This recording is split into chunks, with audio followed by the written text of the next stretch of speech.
guys, this is Curtis, General Manager of TheGeekNextDoor.com. Now what you're about to watch is I want to say short interview, but unfortunately it's not. It's quite a decent interview that both myself and one of our other writers, Dana, got to do with David Ledbetter and Drew Hobbs, two of the creators of IRLShooter, which is an outstandingly fun, interactive gaming experience. I got to play their first game run through that was down here in Melbourne called Patient Zero, and they've now got their upcoming project, or Lazarus. I can't say Project Lazarus because I've already got in trouble from them once for that. The Lazarus project that is running, and it looks to be quite exciting. From everything we got from Drew and David, it sounds amazing.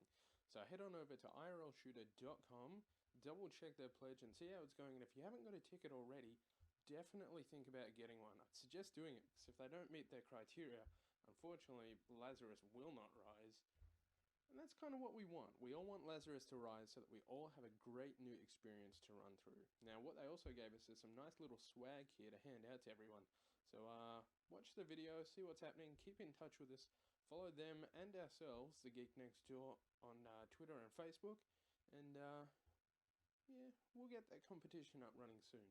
But head on over, because if Lazarus doesn't rise, I don't have a fun game to play, you guys don't get to experience, and, well, as the tagline says, Lazarus will rise, one way or another. I want to see it happen, so don't let me down, alright? Until the end of the video though, guys, enjoy.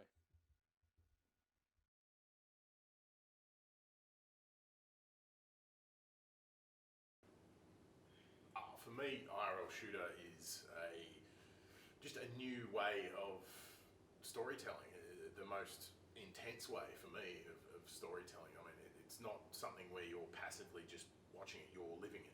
Every decision you get to make. So it's just a new way of telling a story to people in a new and exciting, visceral experience. IRLShooter is a way for people to engage in an event, in a game, that hasn't been done before.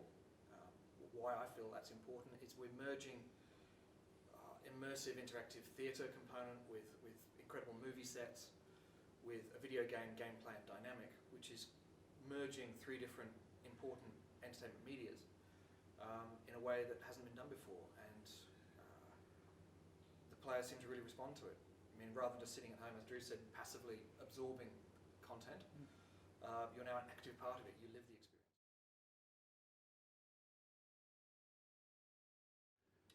In many respects, we exceeded our expectations as far as the player experience, the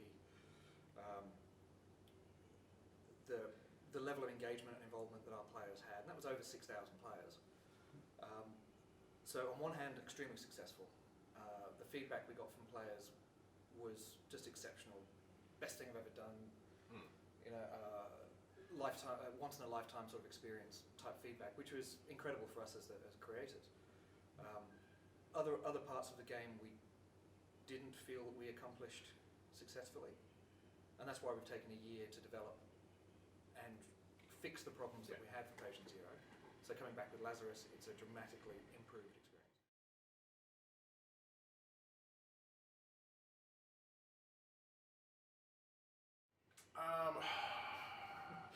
Where do you start with that? Well, okay, I have,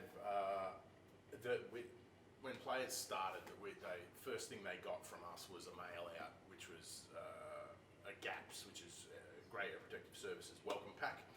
And we tried to make that as real and tangible as we possibly could. So much so that we had a player whose wife opened his letter and actually thought he'd joined some sort of private sector thing and was going to ship off. The letter was from the head of HR of Grey Area Protective Services welcoming that player as a new employee, and their first mission was on the day that they were scheduled to come and play the game. Yes. And sign, and it all looked official and branded envelopes and so on. And yeah, that's it. Yeah, so job done. We suckered her. He had some splaining to do. And then during the game, we had 8 people voluntarily end the game from being scared too much. Yeah. So, you know, I'm really, really proud of that. So we want to do more of that in Lazarus. Yes. I do personally remember the shortness of our instructor when we arrived. So we could either have the childish game or the full-on no-holds expletive version. And I don't think a single one of us thought we wanted to play the childish version at all. So we had some feedback early on from some players who took exception to the type of colourful language used by the drill sergeant character. Yep. So we took that on board, and that's a change we can easily make on the fly. Yes. So we did offer players the chance of an R-rated game or the PG version, and Yep. we had no one choose the PG version after that. But it was there as a choice if players wanted it. Yeah.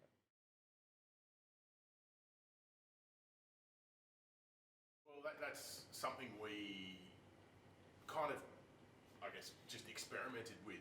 As the season went on, we saw little, almost happy accidents happening in the game, and going, that really, players really respond well to that. What if, they came in and they don't know, they're still kind of not sure if the game started, and here's a freak out going on. Is this part of the game? Is this real? And, then there was times where we'd send the sergeant in to the first room with teams, and, he'd get leapt on and eaten by all the zombies. And so that's, we had none of that to begin with, and as the season went on, we were like, okay, because it's a new kind of dynamic, and we were just experimenting with what we can do, and now we've basically got very strict tropes that are going to happen in Lazarus from that. So we've really specialised in that kind of pushing the boundaries, so players aren't going to know really if it's supposed to be happening or not, because it's going to be a real visceral thing.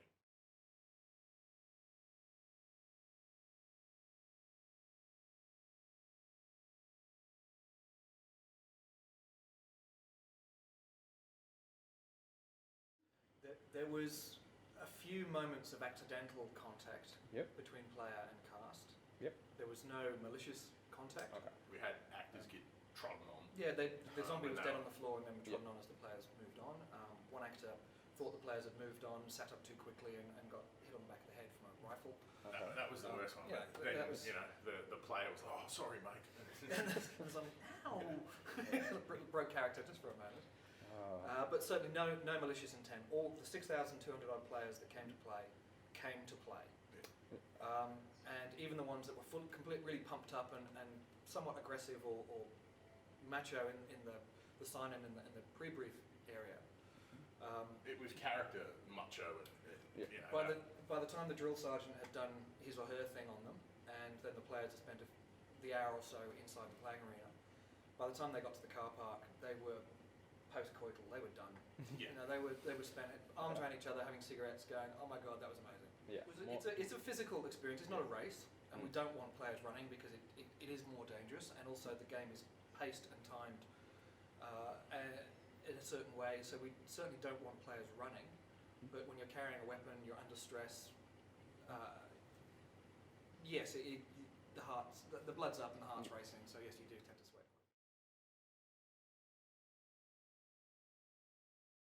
It's going to be a bit smaller than that. Okay. That was one thing we found. Was we used the entire venue, which was 12,000 square metres, which was just quite a long distance for players to get through. And it became more physical exertion than game. Well, it was the 2 kilometre, roughly 2 kilometre playing course, playing map that we had for patient zero. So it will be smaller in that regard, but also we're going to use the space better this time. So we're still looking at around an 8,000 to 10,000 square metres. So similar physical size, but we're going to but there won't be the really big open areas that you found and experienced in patient zero, which were for the boss fight, for the patient zero fight at the end, and for the parkour zombies. That was good for them to have a lot of room to run around in. But from a playing experience, it wasn't the best environment for that. A smaller space would have been better to heighten the tension and to create more urgency in the actual playing experience. The only thing I just noticed is one of the zombies behind you keeps swaying. I'm a little worried about that. They do that from time to time. Yes, they twitch sometimes Okay. too. It's when they start moaning you have to clear the room.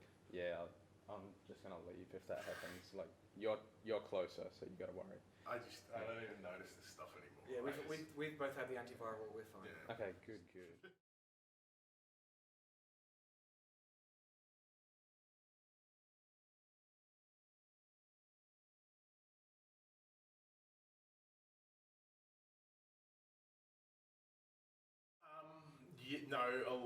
A lot of NPCs just got shot on sight.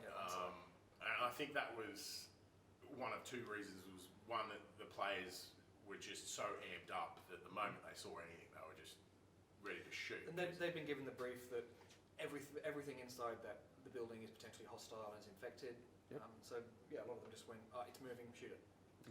But we've changed that up in the dynamic of NPC interaction for Lazarus. So we learnt from if players go in and just shoot all the NPCs, they're going to miss out on a large chunk of the story. So we want to be able to get that story to players. So we've figured out how players need to interact with NPCs and how we're instead of having comms like last time, players are going to have their own communication officer NPC that travels with them, and he's got to identify NPCs first, and that way they're going to get at least the bare minimum of the story before, if they want to shoot them in the head, they can. Yeah.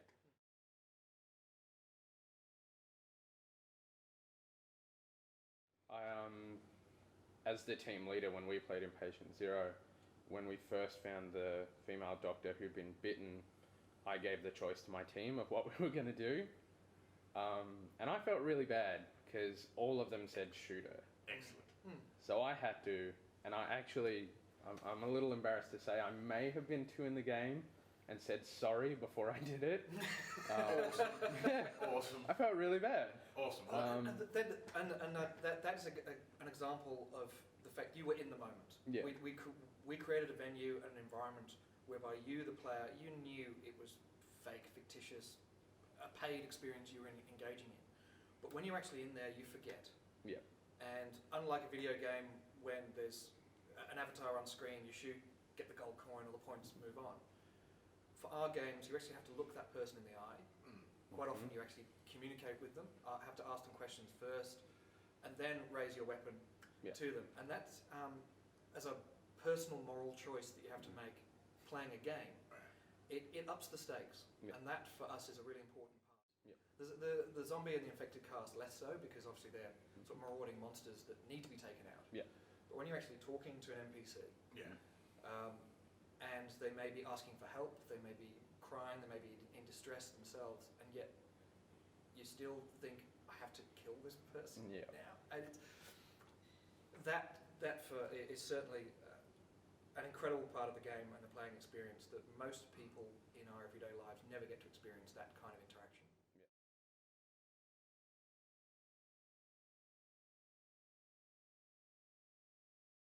You'll have to play Lazarus and you might find out. Depending on the choices you make. Correct, and that's, Drew's been a little bit vague, but for good reason, because each of them was the hero of their own faction within the universe. So depending on the choices that you made as a player, you would either support one faction or the other.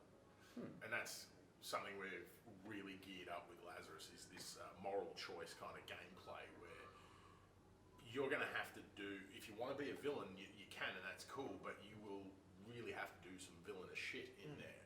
And same with if you want to be a hero, you're going to have to make tough decisions on your own safety and your team's safety if you're trying to save all these NPCs. So it's not just as simple as picking the good answer or the bad answer in dialogue. There's actions here in gameplay that will affect not only the narrative but your character's progression and their alignment in future games.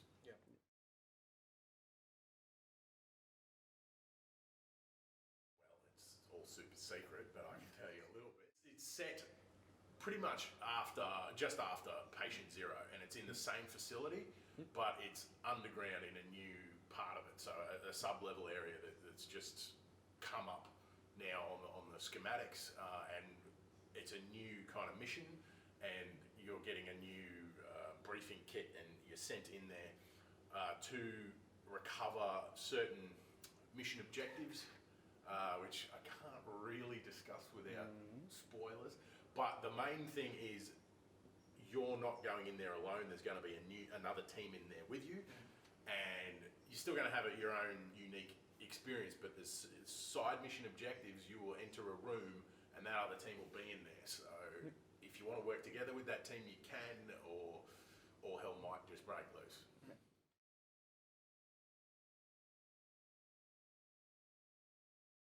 Pure zombie genre that was Patient Zero. That was in 2012. So we were heading towards the Mayan apocalypse, the 21st December date. So we had the popular culture zeitgeist was the zombies were on the rise. Yep. But that was 2012. We're now 2014. The zombie culture is still buoyant and extremely popular. But certainly from our point of view, we're kind of a bit over it. We want to have at least a couple more bosses in there. Yeah, so we put it out to the loyal horde. What would they like to battle this time? Yep. And so we had the zombie option, we had the mutant option, and we had the alien option. And by far, yeah, the zombie mutants were the popular choice. There was space and the aliens is certainly on the cards for future games. We'll definitely be doing that. Because we really want to do that. Well, this is what we want. We want people to basically level up and get amazing. And when we have enough players that are on different alignments, so we've got a good and evil army, then we're going to be looking at doing some sort of open battle with a whole bunch of players. Yeah, we'll mix it up further, and that's one of the parts of IRLShooter that makes us unique is we do have this big universe behind the games, the big story universe. So each individual game is another chapter in that story that players can experience, and if they come back again, they will play another chapter. So slowly we'll open up and expand the IRLShooter story universe so that we can get to the stage of having open range factional battles.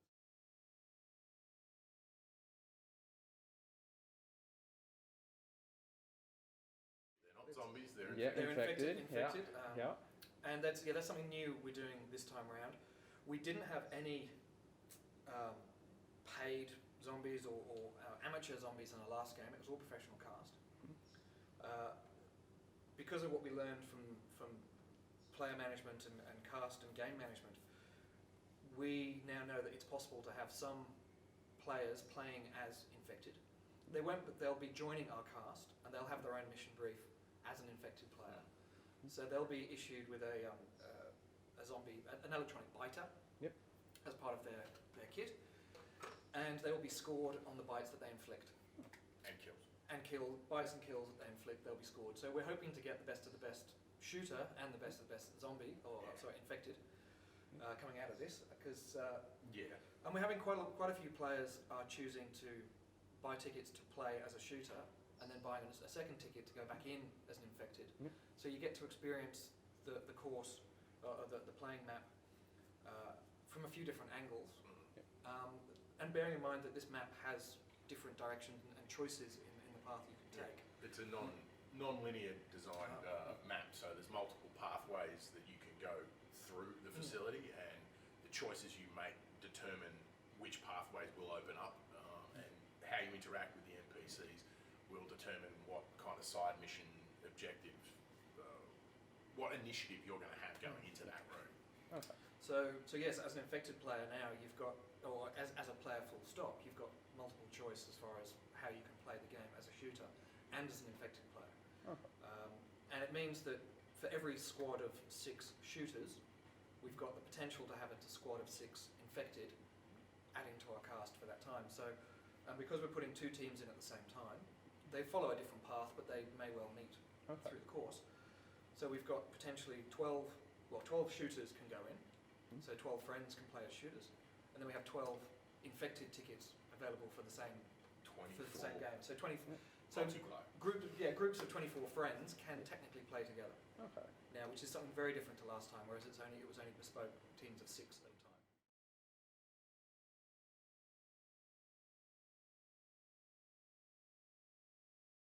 As of today, we are 30 days left on the campaign. We're at about 67% of target, so we're tracking pretty well. little bit less than 100, like 99,000 to Yeah. go. So we're exactly halfway through the campaign with 30-something percent, 33% of the Yeah. target still to achieve. So we're okay, but we certainly need people who are interested to commit to a Yeah. ticket. Because if we don't hit the target, we get none of the money. It means basically Game's not on. game's not on. We can't do it.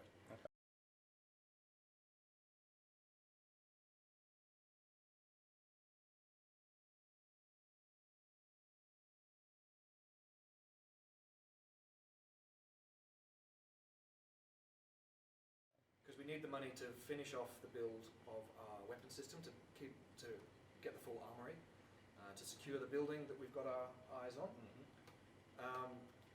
and to basically continue the process of rolling out the build for Lazarus, because it costs well over $1 million to put on one of these events. Yeah.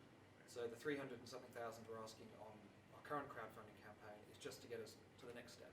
Yeah. And then we have from June until we open in October to sell the rest of the tickets to raise the rest of the money.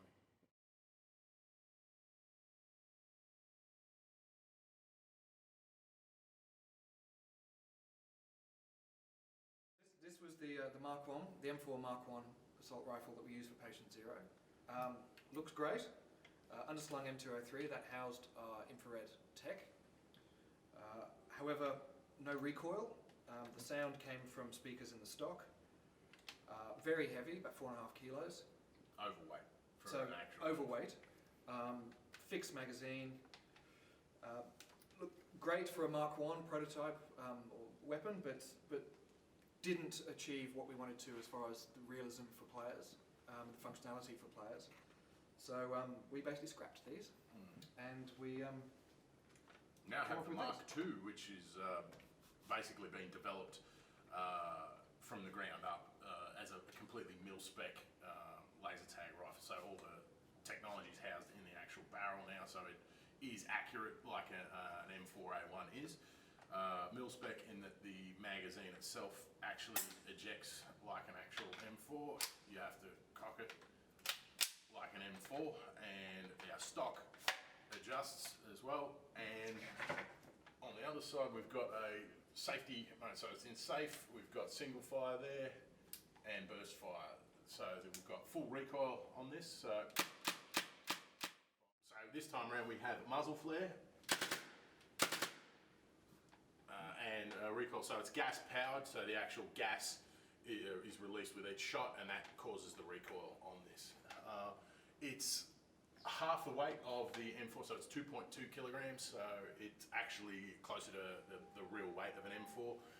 We've got working iron sights on this one, but you'll be able to upgrade if you successfully complete Lazarus, holographic sights and red dot sights and that sort of thing.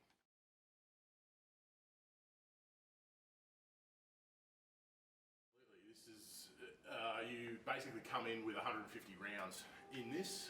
You can purchase more mags in there, or you can scrounge them off corpses and that sort of thing in game. But yeah, ammo count is real, and you've got to use it sparingly. You can't just willy-nilly blast anything you want, because if you run out of ammo, you will have to run, basically.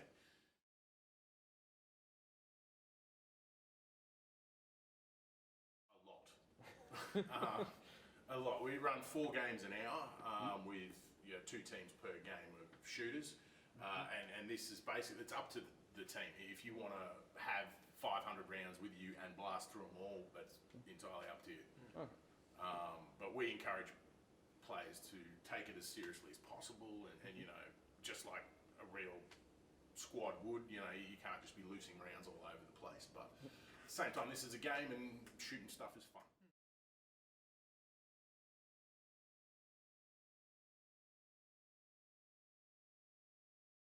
Along with the M4 weapon that we have for players to use, we've also introducing this time the Glock 17 replica, which, like the M4, is a fully functioning sidearm with interchangeable smart magazines. It needs to be cocked before firing, and it's a muzzle flare as well.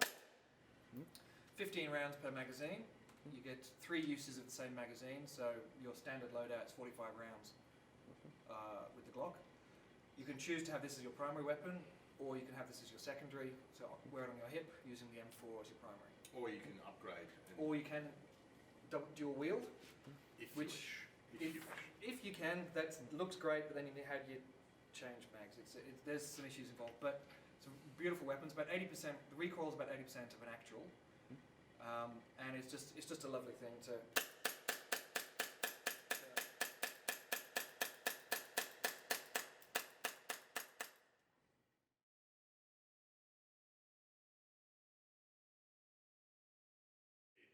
Significant. It weighs 900 grams. Yeah. So it's actually 80% of the recoil of an actual Glock 17. So it's pretty awesome. Oh Yes. But bear in mind, you get 45 rounds as opposed to 150. Yes. So we're giving players the choice now to play their own way, rather than just having one standard weapon for everyone, which isn't appropriate for everyone.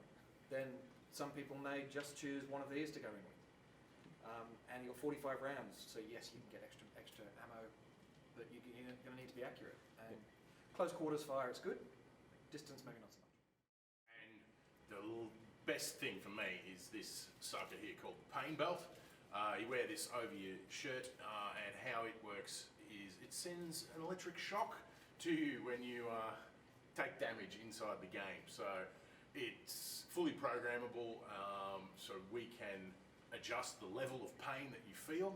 So the closer you are to death in game, the worse it hurts, and you will have to take cover to avoid damage and run away from zombies that are biting you.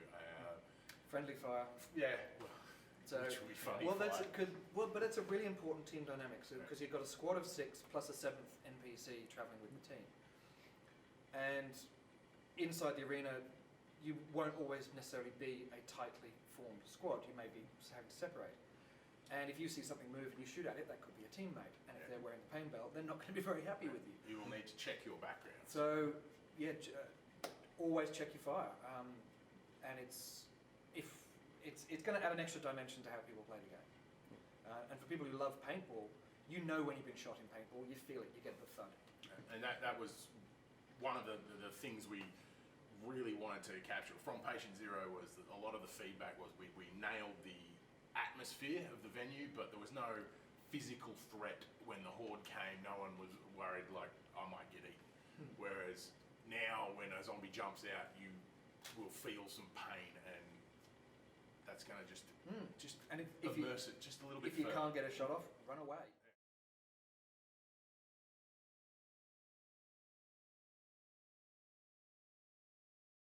Respawn if you die. Like we do want people to continue and play and finish the game. Absolutely. But the way we kind of look at it, it's like a battlefield mission. Like you can die 100 times and your KD ratio might be a bit crap and you'll lose points. But we want people to actually finish the game and have a good, get what they paid for, essentially. We don't want someone dying in the first room and then feeling we've ripped them off.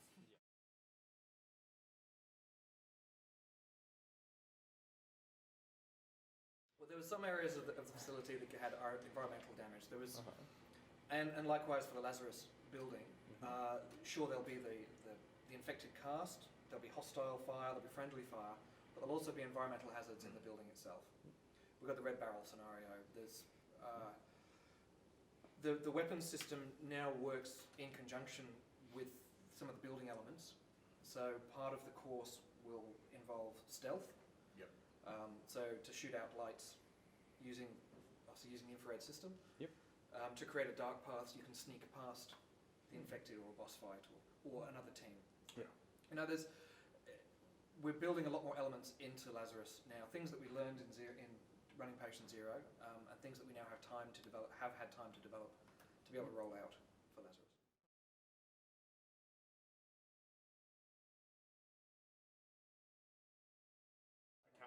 Can't tell you.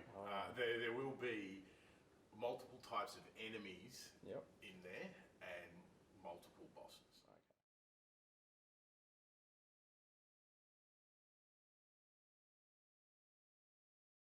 Alright, so Lazarus starts on the 3rd of October. We're going to run for 8 weeks, Friday, Saturday, Sunday. at a venue within the greater metropolitan area of Melbourne. Yep. We'll announce to players once they're booking their time to play where the venue is. Yep. Like last time, it's not something you can walk in off the street and do. You need to pre-purchase and book your time. Yeah. But right now, what we need is people who are interested to pledge support and buy a ticket through the crowdfunding campaign. Yep. That's because if we don't hit target, none of this happens. None of it. Yeah. So that's the main thing at the moment. So if they're interested, by all means contact us at admin@IRLShooter.com or look at the Facebook page or Twitter feed. Yeah. Just hit up IRLShooter.com. That'll have all our information there and where to purchase tickets, so you can pledge support and help make Lazarus rise.